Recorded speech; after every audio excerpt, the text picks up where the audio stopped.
This video is sponsored by Squarespace. Folks, it's time for another talk about Elon Musk. Yes, we are indeed farming content here on the Elliot Sang channel. In a time where Elon Musk and his mid-20s goons in the Trump administration are orchestrating an illegal takeover of key functions of government, including the system that sends everyone payments from the state, and shattering constitutional rights and legal intricacies in the process, while the opposition party can't even agree if Elon should go to court for breaking the law, it's time we change our vision of what political resistance looks like from this to this. She can't get arrested. She can't get arrested. I don't have the key. They can't even. Yo, you could walk. You know, you free to walk away. You know that. You still free to walk away. You free to walk away. Know that. Know your laws. You free to walk away. They can harass you. Niggas is dicking. Look, that's illegal right there. What they doing right now is mad illegal. Across social media, organizers, activists, writers, regular people are all posting content about how to deal with ICE raids and police harassment. Even politicians like Elon Omar, the representative from Minnesota, is hosting workshops to give tips to immigrants from Somalia about how to deal with immigration police. At least that's what Elon thought when sharing a video of the congresswoman on his tire fire of a platform X. He responded in kind.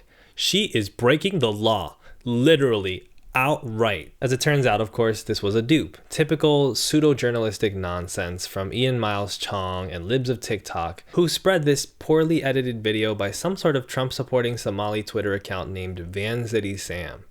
Cutting edge journalism, this. It splices together interview footage of Omar with footage from some sort of workshop conducted by what appears to be a bunch of East African men. Thus, there is obviously no evidence for the existence of these Elon Omar workshops and seminars reported on by Chong and Van City Sam. Right. Regardless, Elon's take is wrong. Shocker, I know. As Omar and others responded, it is definitely legal for people to know their rights. It's in the name, really. Either Elon Musk doesn't know this, or he's spreading lies to intimidate people, to bully people into not doing things that he doesn't want them to do, and to just handily allowing his administration to do what it wants by casting aspersions of it being illegal, making them fear retribution. Now, he's not the only member of this administration doing something like this. There's, of course, Tom Homan, the current border czar under Trump, and of course was formerly the assistant director of ICE under Barack Obama, who gave him a presidential medal because he liked him a lot. Tom Homan recently went on CNN to say that what we call knowing our rights is what he calls how to escape arrest, which begs the question, of course, if knowing your legal rights is escaping arrest, is it actually legal to arrest someone? Food for thought. Of course, the point is not to play semantic games with these people. They don't care about being hypocritical or moral. They see any laws that protect people from their will as being inconveniences at best. There is no reasoning with that. And the fact that they think that way means that this is a lot deeper than just a response to migration patterns. It's about what people in power wants to be able to do with people that they see as undesirable. What we should focus on then, at least, is knowing more and more of our rights and exercising them so we can continue to make these people more and more upset. I'm having a lot of fun working on a music blog for the first time in several years. I used to be a music journalist, as some of you might know. I wrote on places like Central Sauce and DJ Booth, and now I have the opportunity to start my own little website where I can get back into the flow of writing about music again, thanks to Squarespace, today's sponsor. Squarespace has a suite of great design tools that are really intuitive. You can choose all types of cool layouts and color schemes for your website. If I decide at some point that I also want to use this website for selling merchandise or other things, they also have new features for payouts, including allowing customers to pay with things like Klarna. If you're interested in starting a website, you can head to the link in the description, squarespace.com/ElliotSang, to get 10% off of your first website or domain purchase. Thanks to Squarespace for sponsoring this video, and let's get back into it.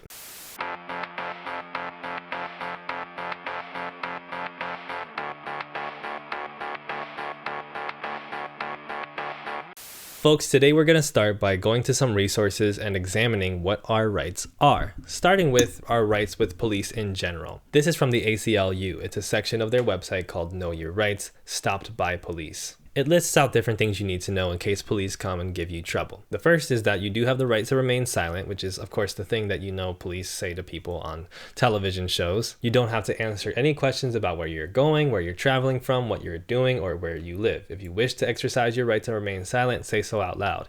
And the website also notes, in some states you may be required to provide your name if asked to identify yourself, and an officer may arrest you for refusing to do so. You do not have to consent to a search of yourself or your belongings. If police suspect a weapon, they may pat down your clothing. That's about it. Sometimes police will do things even though you say that they can't do it and you know your rights.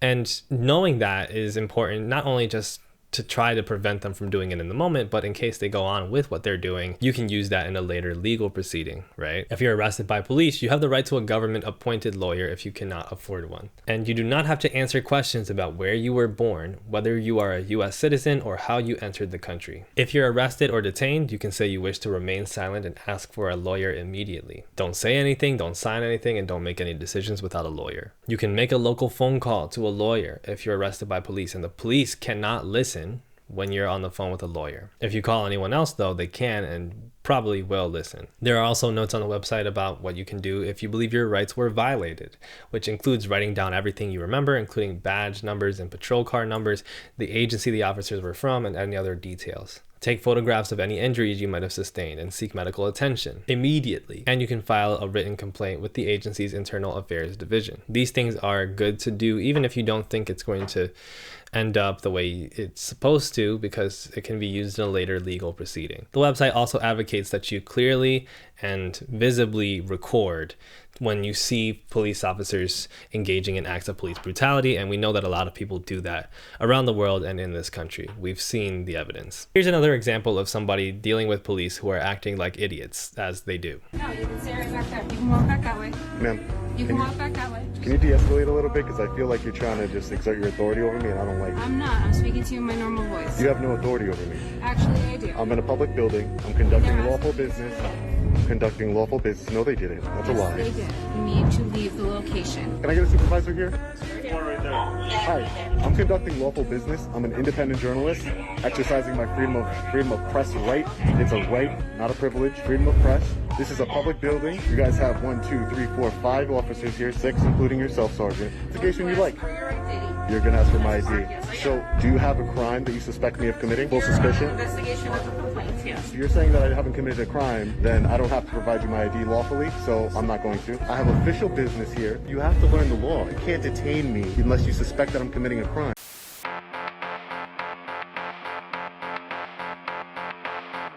Now, we're going to talk about ICE specifically, and a lot of people might be on the side of, well, that's not something that necessarily has to do with me.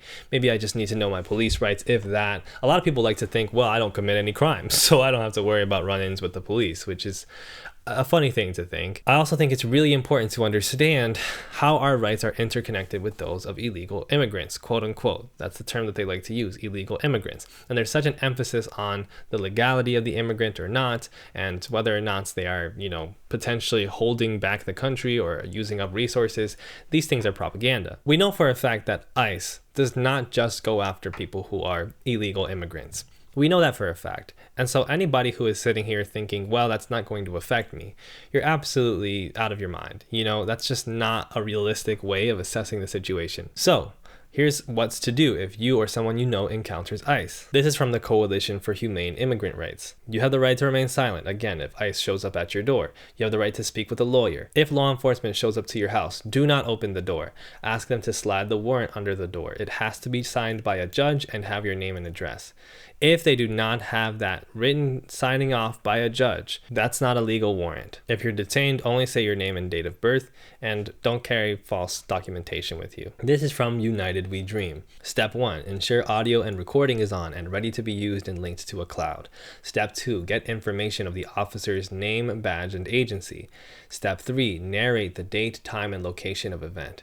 Step 4, do not disclose the information of your loved ones or yourself to the agents. Step 5, report it to the MigrantWatch hotline and send your video and pics to migrantwatch@unitedwedream.org. Now, what should you do if you work in a restaurant and ICE comes to your restaurant? Again, immigration agents can enter a private area only if they have a judicial warrant, which is signed by a judge. Without a judicial warrant, ICE agents need your permission to enter private areas of your business.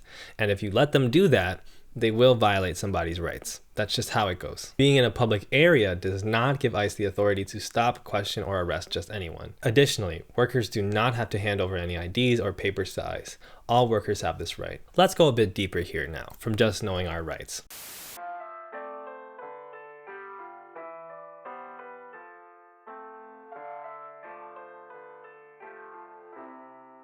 This was shared by A15 Actions on Instagram. They do economic blockades for Palestine. The post was by someone who has been detained by ICE before, and they wrote, "It's sad to see these resources for dealing with ICE or know your rights copy-pastes being posted. You have no rights once you are in custody. They will break the law without repercussions to grab you. I know because it happened to me. You all mean well, but it's almost funny how little support there is for undocus." This person makes alternative suggestions for how we can collectively come together to help protect our neighbors who are immigrants. Organize carpools with your undocumented coworkers instead.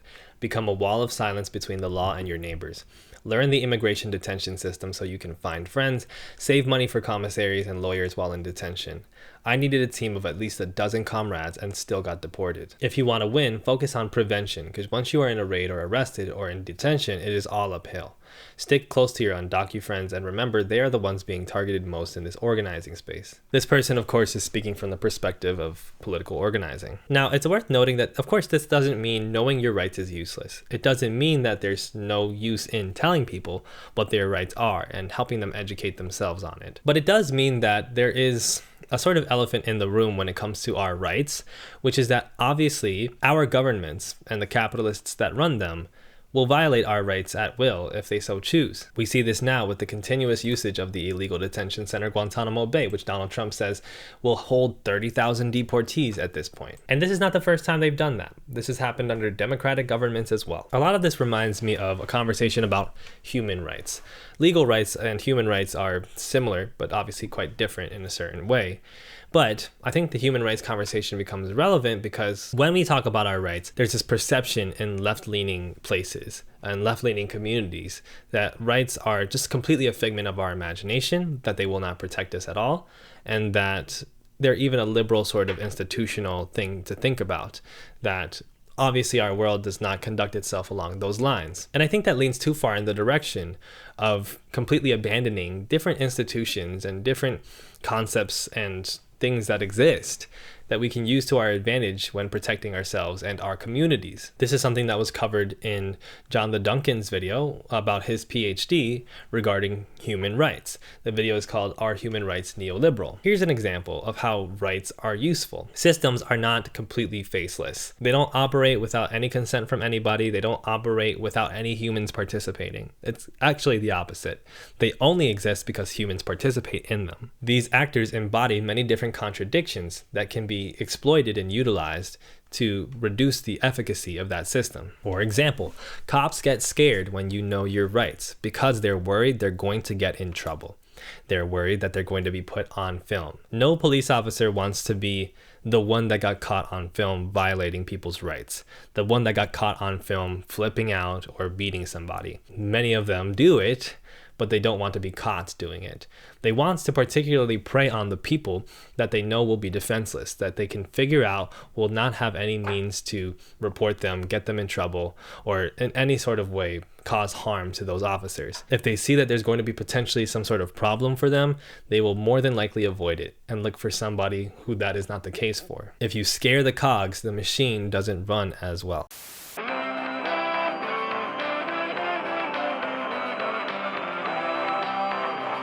So, what did we learn today? Don't talk to police, don't talk to ICE, shield our communities from them as much as you possibly can.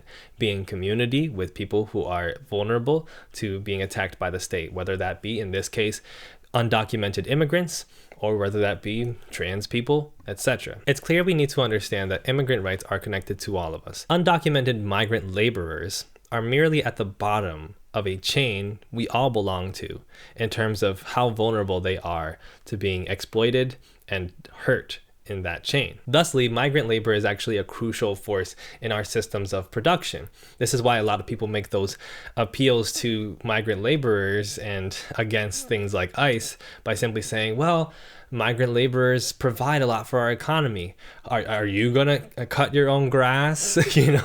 Are you gonna clean the kitchen of the restaurant? And if you kick every Latino out of this country, then who is going to be cleaning your toilet, Donald Trump? Oh, that's no. In the sense that no. And of course, there's implications there too, namely that obviously undocumented immigrants are human beings who deserve shelter, who deserve safety, who deserve health care and basic amenities like anybody else. We don't want those things for people because they fit a criteria that can be approved by our government. We want those things for people because people need those things. I don't know if there's much else to say there. There was a great tweet the other day by somebody speaking from the perspective of being an undocumented immigrant saying, we are more than just our production. Moreover, being undocumented is not a crime. It is not a violation of criminal law. Entering the United States illegally is at best a misdemeanor in the vast majority of cases. And most of the people who are undocumented immigrants did not enter the United States illegally, as written by the ACLU. They enter legally but overstay, work without authorization, drop out of school, or violate the conditions of their visas in some other way. Current estimates are that approximately 45% of undocumented immigrants did not enter illegally. And that's all without saying the fact that somebody entering this country and choosing to try to work because they're in a impoverished state and need opportunities does not affect you. In fact, it is as human of a story as you can get. It is something that any of us can understand, I would think. In The Exhausted of the Earth, a book I referenced in our previous video about the billionaire apocalypse, Ajay Singh Chaudhary locates the prodigious reliance on migrant labor abroad. In the Gulf states, Saudi Arabia being the case par excellence, migrant workforces are employed in sometimes slave-like conditions to do much of the country's basic labor, both unskilled and skilled. Approximately 76% of the Saudi Arabia workforce is migrant, according to the IMF. In the Gulf, male Asian workers are considered additionally useful as less politically menacing than local and regional alternatives. Ecological resources become sources of social value, and human capital is naturalized as closely as possible to the supposed infinite free gifts of nature. I understand then why people would want to appeal to the different types of labor that undocumented migrant laborers do and say, hey, you people forget that this comes from somewhere. That the people that put this together for you are not your family, not your friends, not the people you know at school or at work. They're people that you never see and that you simply regard as illegal. You don't have any consideration for their lives and well-being. At the same time, again, people are not simply robots that are meant to produce. That mentality is crushing to all of us. Not just the people who are in this compromised position that we can take advantage of and essentialize their labor and their contributions to society as simply natural. This is where Singh Chaudhary's concept of the extractive circuit is really useful. It highlights how all of us, from mid-salaried workers in the blue states to slave laborers in Central Africa, are components along several different, if recognizable, lines. While some of us are obviously more privileged in our positionality along that extractive circuit, we are still each at some point naturalized as human capital that can be moved at will depending on the desires of the capitalist classes. We are all exploited in these same ways, just to different degrees. For example, through the global value chains, GVCs producing her computer or smartphone. I say her because actually I should add this description of the global north worker across the globe, likely middle class, probably white but not necessarily so. Place her in California, an increasingly unsuitable geography for mass human habitation. Say she's white collar, perhaps an office assistant, accountant, or coder. This is the description that Singh Chaudhary gives of our, white collar worker. Still on that extractive circuit, right? So global value chains producing her computer or smartphone, from cobalt mines in the Democratic Republic of Congo to Shenzhen manufacturing. The food system her unwell being rests upon is one form or another of industrialized petro farming, itself dependent on the labor and the hyper-depressed wages of a deeply precarious migrant labor workforce composed largely of undocumented migrants and special H-21 agricultural guest workers. I've said a lot of big words and read some pretty descriptive sentences to you.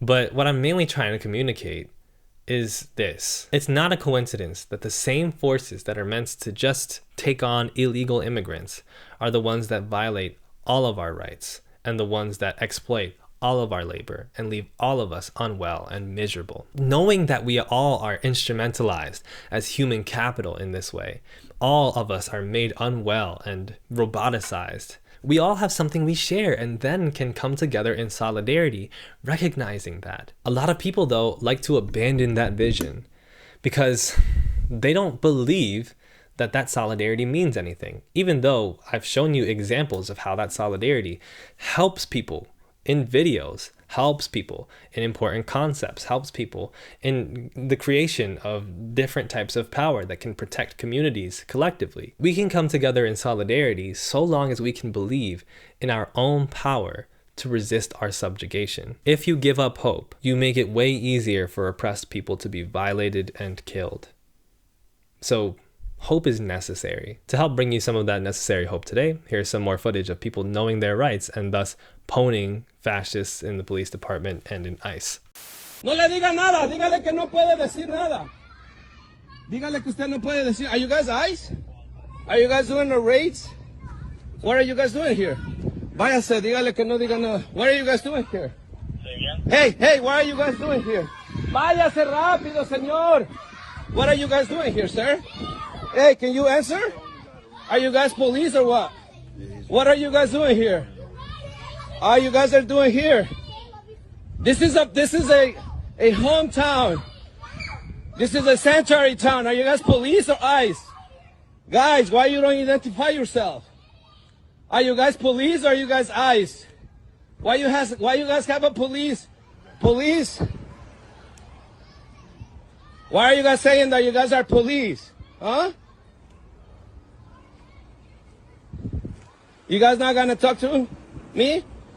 You guys are not police. You guys are ICE. You guys are terrifying our town. You don't get to tell me what to do. Yes, I do. No, you don't. Why are you yelling at me? Because I have every Who right are to right you? now. What's your badge number? 321 Guerrero, Guerri. Make sure you spell it right. If you're this scared of a guy in a swimsuit, I've been here for 20 years. You're terrified of a guy in a swimsuit. I didn't do anything. You can shut your mouth. They just detained me. I explained. There's no gun. That guy I don't has a gun. detain anybody for no reason. Then what reason?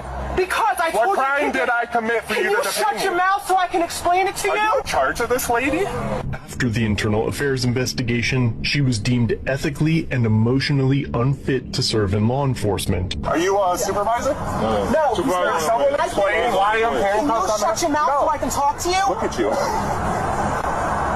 You're furious. What did I do? You did not listen. You're not my boss. Listen to me. I don't need to listen to you. Yes, you do. No, I don't. Who are you? No. This is the only way I didn't commit a crime. I didn't commit a crime. She doesn't get to detain me. Yes, pull her gun on me. Because when you put your hands in your pocket and I didn't get commit a crime. I don't care. You're that terrified? Terrified? You shouldn't be a cop if you're that terrified. I've been here for 20 years, punk. Yeah. Here. Go somewhere real.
Subscribe to our Patreon. It helps a lot.